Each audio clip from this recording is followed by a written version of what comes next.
Hi everyone, this is Himanshu and welcome to this channel. And this is the first session where I'm going completely live in order to make you understand the few of the most recent and the cybersecurity concepts. So in the last section, I did a podcast where I explained you about the DNS intelligence and everything, how it works. And in this section, we're gonna talk about the advanced persistent threats. Recently, the Chinese APT group, they have deployed the most sophisticated shellcode. Now they call this thing as Black Tech. Now the Black Tech is a technology that is a Chinese group. Now the name of the threat, what they call is called the Bendy Bear. Now this is as per the reports of the Palo Alto network reports, and let's talk about the APT and what actually it means. So there was a time when the APT was targeted mostly to the enterprise level organizations like Fortune 500 companies at the start. But now they have made their way through the SMBs now, that is, the small and the medium sized businesses. So it's really important that you cannot neglect towards this attack because it is growing day by day and you have to protect yourself. So it is very important to understand what exactly the APT means. Now, the advanced persistent threat, the APT, is a type of the cyber attack where the attacker uses sophisticated techniques to gain the unauthorized access to a system or a network. Now, the attackers remained undetected for a long period of time to collect the information and the sensitive data about and from the target, which often lead to the devastating attacks. And the worst thing is, you can't know if the attackers were in your system for the day, a week, or even few years. Now, to truly understand the APT, let's understand the meaning of each and every word. So, for example, when I say advanced, it means the one which uses the latest technologies, the latest techniques, and the one which uses the multiple methods, tools, for example, like the brute force vulnerability discovery. So all these things come under the advanced when I say. The next thing is persistent. Now when I say the persistent, it means targeted diligence, the long-term access to the target, or we can say the dormant potential. All these things basically comes under the persistent. Similarly, when I say a threat, it means specific objective, a very particular skilled threat actor. Now when all of these three things comes together, they create what a devastating attack. Now which can lead to the number of consequences, which sometimes include the intellectual property theft, the PII theft, that is a personal identifiable information, which may include your sensitive data like the credit card information, your passwords for the emails, and a lot of different things which are actually your debit card, your you won't believe me, but your addresses, your social enumeration number, social pin code number, all these things are actually come under the PII. And the obtaining the reconnaissance data is also one of them, the data breach, the data destruction, access to sensitive communication. All of these things can be the consequences of the APT. Now, as with the most type of cyber crimes, the motive behind these attacks is usually the financial gain, which involving a scheme where the collected data can be sold on the illegal market and the dark web. Now, but there are, the APTs that are motivated by political intelligence also, and which are, the cyber espionage sometimes, which are political motivated. So the APTs were at the beginning almost exclusively tied to the nation state actors. In some previous APT campaigns, we have also seen the cyber attacker stealing the data and intelligence in order to gain the competitive advantage and damage the reputation. And now the question arises that who's the most likely the victim of the APT? Now, the APT attacks, they're highly targeted. Each target is extensively researched well before the campaign starts. Now, because of the substantial end goal of these attacks, the organizations and the businesses that possess a large amount of sensitive and the personal information run the highest risk of being targeted by the malicious actors behind the APT. Now, these include the government, the financial and the educational institutions, as well as different healthcare sectors, energy agencies, telecommunication companies, and a lot of other things. Now, as the APTs are highly targeted and customized to their targets, their means of entry to a system are designed specifically for that system. So we can say that they are tailored to avoid the targeted system's security measures, detection softwares, etc. Now, while the APTs are characterized by the sophisticated techniques of intrusion, they often do employ some of the more, the traditional attack vectors. For example, like if you're doing the threat intelligence exercise, you often rely on the new tools, new SIEM tools, but at the same time, you also follow, some OSINT tools which exist in the market from the long back. So the same happens here. The advance is there, which means all the new techniques, but at the same time, they also, rely more on the previously used, the traditional attack vectors also, which sometimes include the social engineering, the spear phishing, the DNS modification, tunneling, pirated softwares, vulnerability exploits, zero-day attacks. You can say, the many others like the rootkits, rogue Wi-Fi, the third-party breaches, rogue employees. We can say so. All these things are actually, what the traditionally the attack vectors were. Now, until now, you might have been thinking, well, this sounds just like any other network threat, right? In the current landscape or, any other type of the cyber crime. But there are few things that clearly differentiate the APT from the traditional threats and vectors. They are much more complex. There is always a predominant target which is carefully investigated and planned for to ensure the success of the APT campaign. The word persistent in term indicate that the cyber criminals remain in the network once it has been infiltrated, in contrast to the other attacks in which the attackers strike quickly then leave the network. So it is not that. And similarly, the APTs are also manually performed as opposed to the automated attacks which deploy the malwares, the opportunistically target a large number of the system. No, it's not like that. They have been done completely manual. And lastly, the APT's goal is to infect the entire network, not just the specific parts of it. Now, this is all about the basic things that we need to understand about the APT. Now, let's talk about the life cycle of the APT. Now, in everything, in whatever hacks that we do, or for the ethical hacking purpose or any other exercise, there is always different phases. There is always a learning phase, reconnaissance phase, exploitation phase, revalidation, etc., etc. So similarly, here also in the APT, there is a life cycle. Now there are actually 5 such stages. The very first one stage is gaining access. Now the APT actors and the groups start by gaining access to the target network using the different attack vectors that we have talked about before, like the email attachments, the spear phishing, exploiting vulnerabilities, and the other methods. So they can insert a malware into the system. Now in this stage, the target is compromised but still not broken into. Now the second stage comes, which we call as a malware insertion. Now, after the cyber criminals have gained access and executed an exploit into the target network, they inject malware that will allow them to create more backdoors. Now, they might employ a remote access Trojan, which we also call as a RAT, right? There can be a backdoor shells, there can be other forms of the malwares that allow a backdoor for control and unauthorized remote access.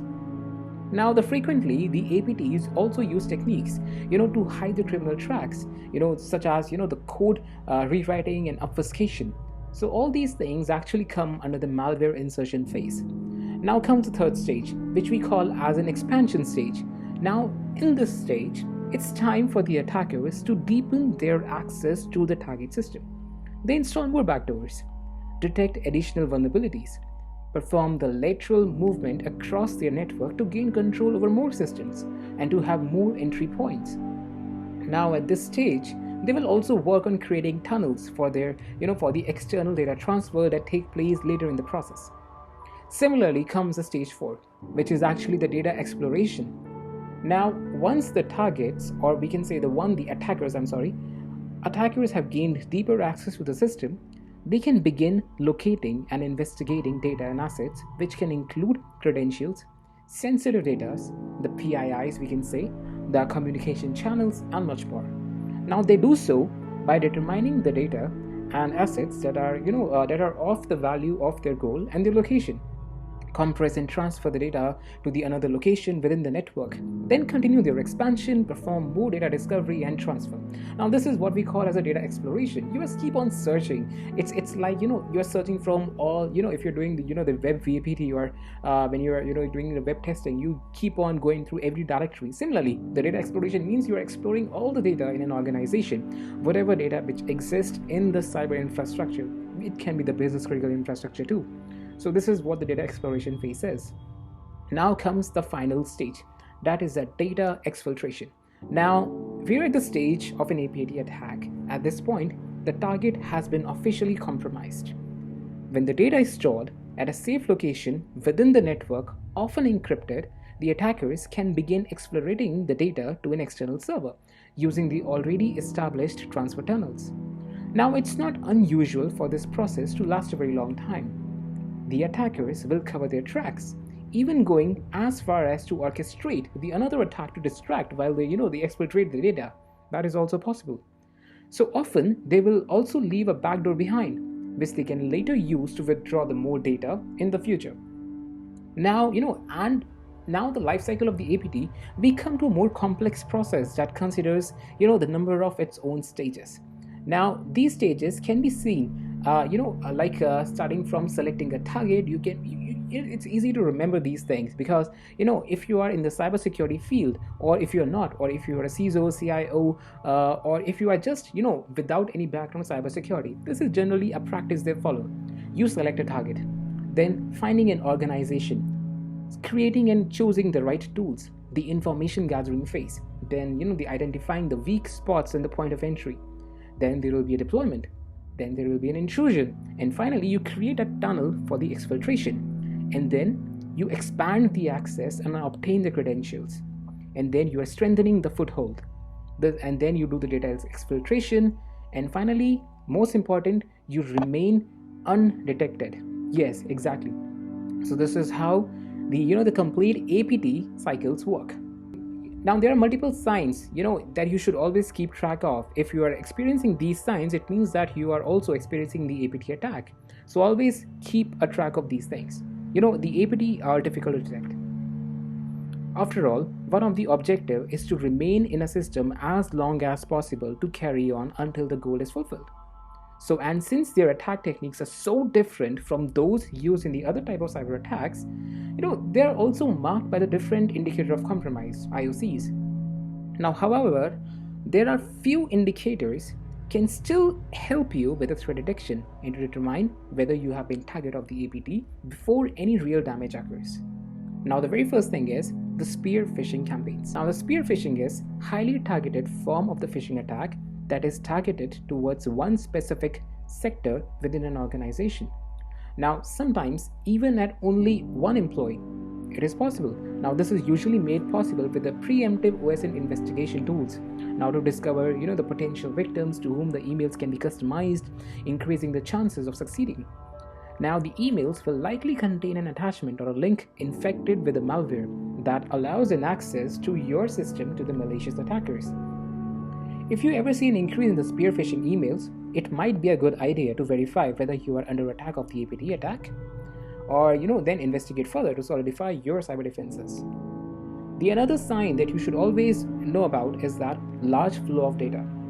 So as we have seen by now, the attackers will discover the data and assets they need, then move them to a different location, from which they will be moved to an external server later on.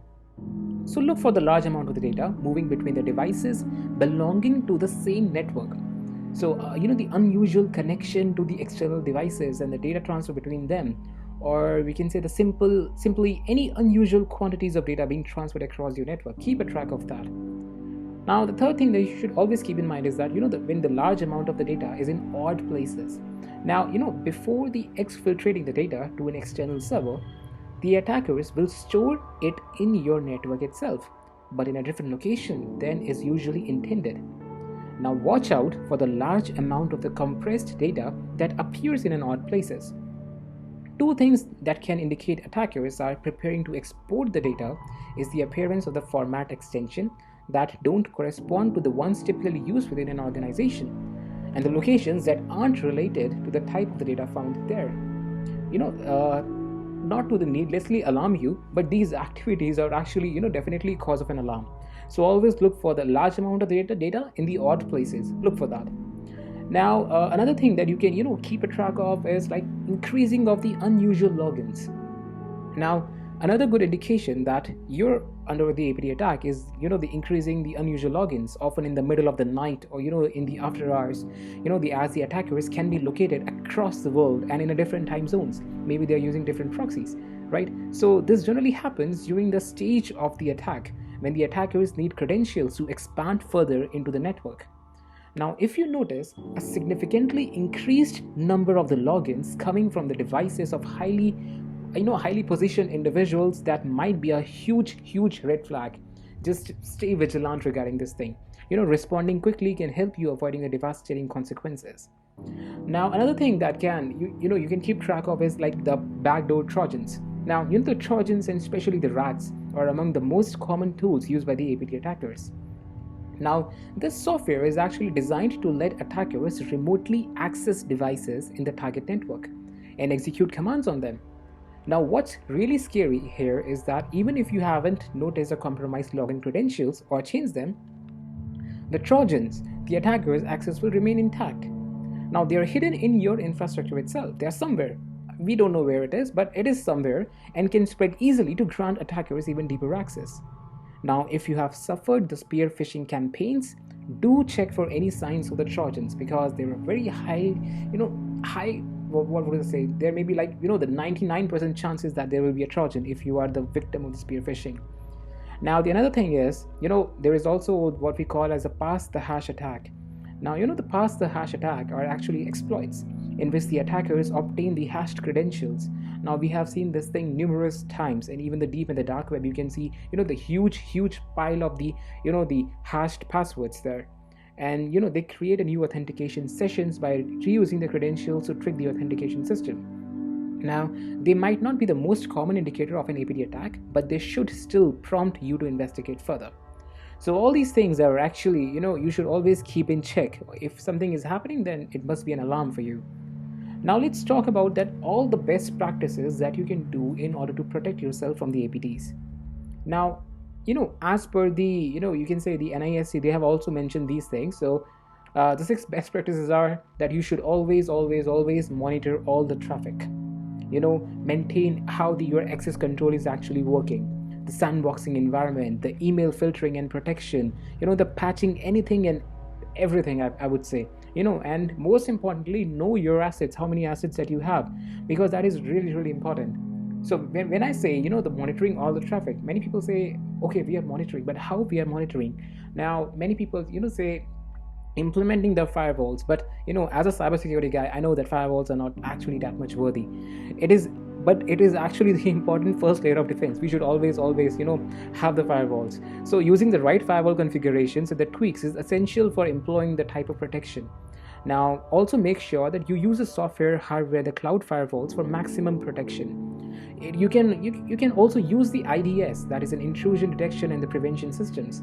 Now, these systems monitor your networks for any unusual behavior and alert you before any real damage occurs. Now, you can also use the web application firewalls. Actually, it filters the traffic to your web application servers. You can use the network monitoring softwares. These are the software which are actually designed to monitor and manage the network traffic, and the automate network monitoring processes. Similarly, there is an anti-malware solutions, which are actually the another primary layer of defense. Now, installing and keeping the anti-malware software up to date can help you detect and prevent the work of the most common malware before the APT attackers can infect your system. Similarly, the system log monitoring system is there. Now, these tools are actually really important to order to catch the APTs, find cues to the upcoming threats, review the IDS logs, the firewall logs, the port scan, etc. So all these things are actually important. And now, similarly, when I say the access control, we have seen the attackers will often use the different techniques to obtain as many user credentials as possible in the pursuit of the sensitive data. Now, they won't stop until they get what they have to, what they get an access to. All right. So having access control with an overview of each user and the user activity in the organization and their permission will allow you to stop attackers from gaining access to the sensitive data with any login credentials and hopping from a system to system by using stolen credentials. So you can employ such certain thing, for example, like the two-factor authentication, MFA, that is a multi-factor authentication. These are actually very crucial. It will provide an additional layer of a protection by controlling and verifying who is logging in and from which device. Similarly, there is another thing, it's the sandboxing environment. Now, the sandboxing is an isolated testing environment, you can say, that enables you to run the code, softwares, or programs without affecting any system, application, or a platform. Now, while software developers might use the sandboxing environment to test a new code, the security team can use it to test potentially malicious softwares or files without affecting and infecting the system.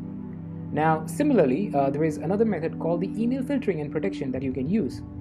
Now, as we have seen, the social engineering attacks such as the phishing attack and the spear phishing are commonly used attack vectors for the APT attackers. Having spam and the malware protection and filtering your organization's inbound and the outbound email traffic will help you to stop any attackers who try to trick your employees into clicking onto the malicious link and the attachments. And additionally, a healthy cybersecurity culture that includes educating your employees on the phishing techniques and how to identify them will go a long way. So always educate your employees regarding all these phishing activities and techniques. And I would say have like a campaigns from your own side so that you can make people realize that how scary this thing is and it can lead to what are the consequences this spear phishing activities can lead to. Similarly, patching anything, even though the advanced persistent threats use sophisticated means of entry to your system and networks to avoid detection, they still might exploit the existing and the familiar vulnerabilities to trick you into thinking that it's merely an opportunistic attack. Now, this is why keeping all of your network softwares, operating systems, and application vulnerabilities patched as soon as possible will help you protect your system, not only against the APT attacks, but against any type of cyber attacks that occurs in the current threat landscape. And similarly, finally, I would say, know your assets. One important rule when you want to, go away with all the cyber attacks and especially the advanced persistent threat attack is that you can't protect what you can't see, in short. So this is why managing your attack surface and having a directory of all your digital assets and having a strong data security are one of the most important steps in finding any or all the weak points in keeping your organization critical infrastructure safe. And that is why at the intake we provide an external, or we can say the DTIA external report, which is more like the threat intelligence report that will help you to do that thing. So by detecting the open ports, subdomains, related domains, the outdated softwares, and exploring your vulnerabilities, you will be able to monitor, prevent, and manage all your assets. So this is all that you need to know. And in the summary, I would say, while the APT were once considered specifically dangerous to the government institution and the large enterprises, now the threatscape is constantly shifting. Now, no organization is safe from these type of attack, I would say. Now, because they are difficult to detect and remain in a system for a long period of times, it causes devastating losses to their targets. And it's important to educate yourself and to your employees. So knowing what the APTs are and how to recognize a common signs of their presence in a network, and of course staying diligent and having a good detection and response plan are essential in protecting any organization from these silent threats. So I think this is a pretty good information that you have got regarding the APT, and in the next session we're gonna cover completely a new topic in the cybersecurity itself. So till that time, stay tuned, have a nice day, bye bye.